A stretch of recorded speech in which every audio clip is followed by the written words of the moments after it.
नमस्कार मित्रांनो, एक्झाम जागर या एज्युकेशन यूट्यूब प्लॅटफॉर्मवर तुम्हा सर्वांचं पुन्हा एकदा स्वागत आहे. तर मित्रांनो, या आधीच्या सत्रामध्ये मी तुम्हाला एक प्रश्न विचारला होता आणि प्रश्न काय होता? तर उत्तर भारतातील पहिला अणुप्रकल्प कोणत्या राज्यात स्थापन केला जात आहे?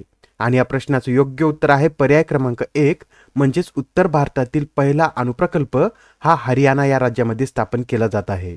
आणि मित्रांनो, तुमच्यासाठी जो डेली प्रश्न असतो त्याचं कमेंटमध्ये उत्तर देण्याचा प्रयत्न करत चलत जा.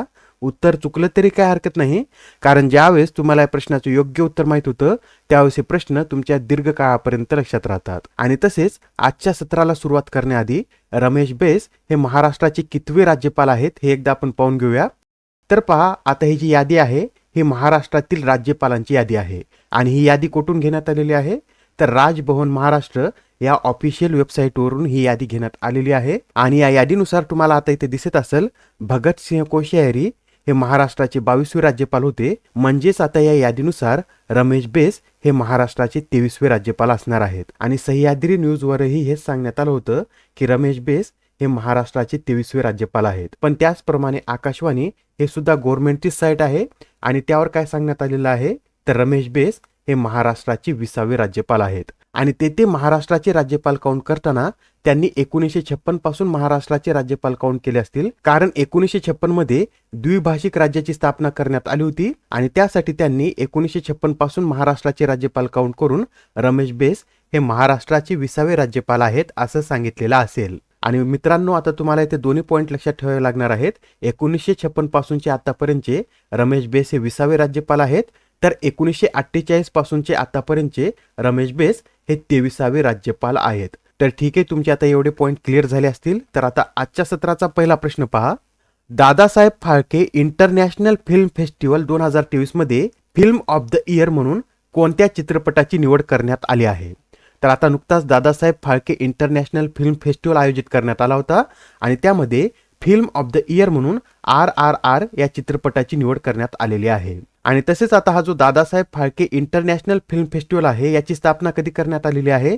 तर 2012 मध्ये याची स्थापना करण्यात आलेली आहे. आणि हा जो पुरस्कार सोहळा आहे हा दादासाहेब फाळके यांच्या कुटुंबातर्फे आयोजित केला जातो आणि यावेळेस याचे आयोजन कुठे करण्यात आले होते? तर मुंबई येथे याचं आयोजन करण्यात आलं होतं. आणि तसेच या सोहळ्यामध्ये इतर सुद्धा काही पुरस्कार देण्यात आलेले आहेत, ते सुद्धा आपण पाहून घेऊया. तर पहा, सर्वोत्कृष्ट चित्रपटासाठीचा पुरस्कार द काश्मीर फाईल्स या चित्रपटाला देण्यात आलेला आहे. सर्वोत्कृष्ट अभिनेत्री हा पुरस्कार आलिया भट्ट, तर सर्वोत्कृष्ट अभिनेत्याचा पुरस्कार रणबीर कपूर यांना देण्यात आलेला आहे. आणि समीक्षक सर्वोत्कृष्ट अभिनेता हा पुरस्कार वरुण धवन, तर समीक्षक सर्वोत्कृष्ट अभिनेत्री हा पुरस्कार विद्या बालन यांना देण्यात आलेला आहे.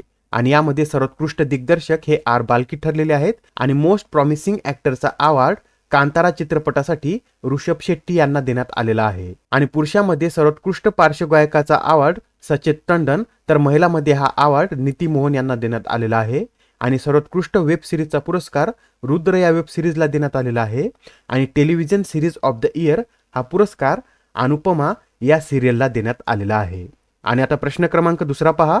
आता नुकतेच गुलाबचंद कटारिया यांनी आसामचे राज्यपाल म्हणून शपथ घेतलेली आहे. तर आता गुलाबचंद कटारिया हे आसामचे कितवे राज्यपाल बनलेले आहेत? तर आता गुलाबचंद कटारिया हे आसामचे 31वे राज्यपाल बनलेले आहेत. आणि गुलाबचंद कटारिया यांच्या आधी आसामचे राज्यपाल कोण होते? तर जगदीश मुखी हे आसामचे राज्यपाल होते आणि आता त्यांच्या जागी गुलाबचंद कटारिया यांची आसामचे राज्यपाल म्हणून निवड करण्यात आलेली आहे. आणि गुलाबचंद कटारिया यांच्याविषयी सांगायचं झालं तर राज्यपालपदी नियुक्त होण्यापूर्वी ते राजस्थानचे माजी गृहमंत्री आणि राजस्थान विधानसभेतील विरोधी पक्षनेते होते. आणि तसेच ते 9व्या लोकसभेमध्ये उदयपूर मतदारसंघामधून निवडून आले होते. आणि पहा मित्रांनो, राज्यपालाच्या शपथेविषयीची तरतूद भारतीय राज्यघटनेतील कोणत्या कलमामध्ये देण्यात आलेली आहे? तर कलम 159 मध्ये राज्यपालाच्या शपथेविषयी तरतूद देण्यात आलेली आहे. आणि या तरतुदीनुसार उच्च न्यायालयाचे मुख्य न्यायाधीश हे राज्यपालांना शपथ देत असतात. आणि तसेच कलम 155 नुसार राज्यपालांची नेमणूक ही राष्ट्रपतीकडून केली जाते. आणि आता इथं आसाम राज्याविषयी सुद्धा आपण थोडक्यात माहिती पाहूया. तर पहा, आसाम या राज्याला 2 देशाच्या सीमा संलग्न आहेत आणि ते देश कोणते? तर भूतान आणि बांगलादेश या 2 देशाच्या सीमा आसाम या राज्याशी संलग्न आहेत. आणि सध्या आसामचे मुख्यमंत्री कोण आहेत? तर हिमंत बिस्वा शर्मा हे आसामचे मुख्यमंत्री आहेत. आणि आसाममध्ये एकूण 5 नॅशनल पार्क आहेत आणि ते कोणकोणते, तर काझीरंगा नॅशनल पार्क, आणि काझीरंगा नॅशनल पार्क हे एकसिंगी गेंड्यासाठी प्रसिद्ध आहे. तसंच मानस national park, Nameri national park, Orang national park आणि दिब्रू सेखवा नॅशनल पार्क हे आसाम या राज्यामध्ये स्थित आहे. आणि आता प्रश्न क्रमांक 3 पहा. भारत आणि कोणत्या देशाने मिळून संयुक्त डिजिटल पेमेंट प्रणाली सुरू केली आहे?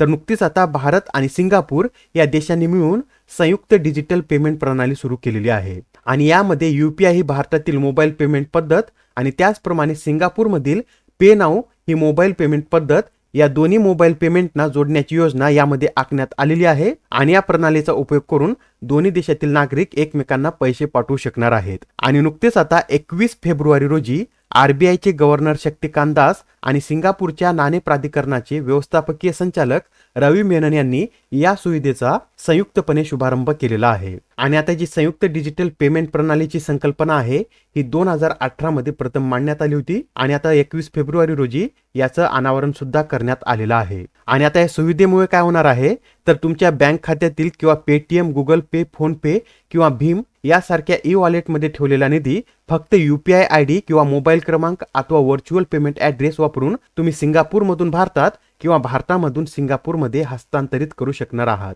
आणि सध्या याच्या सुरुवातीच्या टप्प्यामध्ये state bank, Indian overseas bank, Indian bank आणि ICICI बँक यामध्ये खाते असणारे व्यक्तीच भारतामधून पैसे सिंगापूरला पाठवू शकणार आहेत आणि सिंगापूरचे व्यक्ती भारतामध्ये पैसे पाठवू शकणार आहेत. आणि ॲक्सिस बँक आणि DBS इंडियामध्ये खाते असणारे व्यक्ती फक्त सिंगापूरमधून येणारे पैसे स्वीकारू शकणार आहेत. आणि पहा आता सध्या या सुविधेद्वारे एक भारतीय वापरकर्ता एका दिवसात फक्त 60,000 रुपये पाठवू शकणार आहे. तर एवढे पॉईंट याविषयीची नोट करून घ्या. आणि आता प्रश्न क्रमांक 14 पहा. अलीकडे चर्चेत असलेला न्यू स्टार्ट करार अमेरिका आणि कोणत्या देशामधील करार आहे? तर आता हा जो न्यू स्टार्ट करार आहे हा अमेरिका आणि रशिया या दोन देशांमधील करार आहे. आणि सध्या हा करार चर्चेमध्ये का आलेला आहे, तर नुकताच आता रशियाने हा करार स्थगित केलेला आहे. आणि आता या कराराविषयी सांगायचं झालं तर हा करार 2010 मध्ये अमेरिकेचे त्यावेळेसचे अध्यक्ष बराक ओबामा आणि रशियाचे अध्यक्ष दिमित्री मेदवेदेव यांनी केला होता. आणि या करारानुसार दोन्ही देशांना जास्तीत जास्त 1550 अण्वस्त्रे आणि 700 अण्वस्त्रवाहू क्षेपणास्त्रे बाळगता येतील असे निश्चित करण्यात आले होते. आणि 2021 मध्ये या कराराला 5 वर्षांनी मुदतवाढ देऊन हा करार 2026 पर्यंत चालू ठेवण्यात येणार होता. पण नुकताच आता रशियाने हा करार स्थगित केलेला आहे. आणि आता नेक्स्ट क्वेश्चन पहा.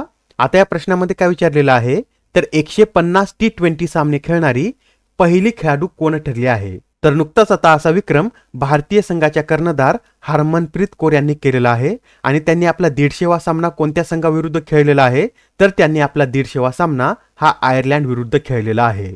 आणि आता 150 T20 सामने खेळणारी महिला आणि पुरुष या दोन्ही गटामधील हरमनप्रीत कौर या पहिल्या खेळाडू ठरलेल्या आहेत. आणि तसेच आता त्यांनी आपल्या 150व्या T20 सामन्यामध्ये T20 मधील 3000 धावा सुद्धा पूर्ण केलेल्या आहेत. आणि T20 मध्ये 3000 धावा पूर्ण करणाऱ्या त्या चौथ्या क्रिकेटपटू बनलेल्या आहेत. आणि आता सर्वाधिक T20 सामने खेळण्याच्या यादीमध्ये दुसऱ्या क्रमांकावर कोण आहेत, तर रोहित शर्मा आहेत. रोहित शर्मा यांनी 148 T20 सामने खेळलेले आहेत. आणि तिसऱ्या क्रमांकावर सुजी बेट्स आहेत आणि सुजी बेट्स यांनी 143 सामने खेळलेले आहेत. आणि आता प्रश्न क्रमांक 6 पहा. नॅशनल जिओग्राफीचा पिक्चर्स ऑफ द इयर हा पुरस्कार कोणी जिंकला आहे? तर नुकताच आता हा जो नॅशनल जिओग्राफीचा पिक्चर्स ऑफ द इयर हा जो पुरस्कार आहे हा पुरस्कार भारतीय वंशाच्या कार्तिक सुब्रमण्यम यांनी पटकावलेला आहे. आणि त्यांना हा पुरस्कार त्यांच्या डान्स ऑफ द ईगल या फोटोसाठी देण्यात आलेला आहे. आणि आता प्रश्न क्रमांक 7 पहा.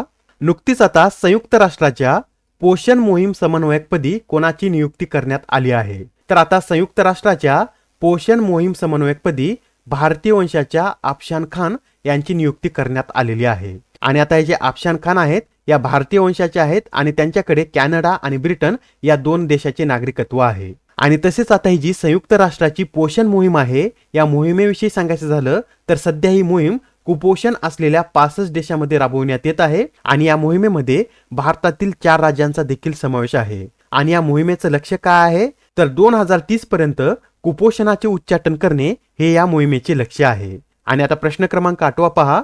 अलीकडेच प्रकाशित करण्यात आलेल्या विक्ट्री सिटी या कादंबरीचे लेखक कोण आहेत? कोणतं पुस्तक आहे, तर विक्ट्री सिटी असं या पुस्तकाचं नाव आहे. आणि सलमान रश्दी हे या पुस्तकाचे लेखक आहेत. तर लक्षात राहू द्या, सलमान रश्दी यांनी विक्ट्री सिटी ही कादंबरी लिहिलेली आहे. आणि याआधी सुद्धा काही महत्त्वाचे पुस्तक प्रकाशित झालेले आहेत, ते सुद्धा आपण एकदा रिवाइज करून घेऊया. तर पहा, मेघनाथ देसाई यांचं the poverty of political economics हे पुस्तक प्रकाशित झालेलं आहे. अश्विन फर्नांडिस यांचं India's knowledge supremacy the new don.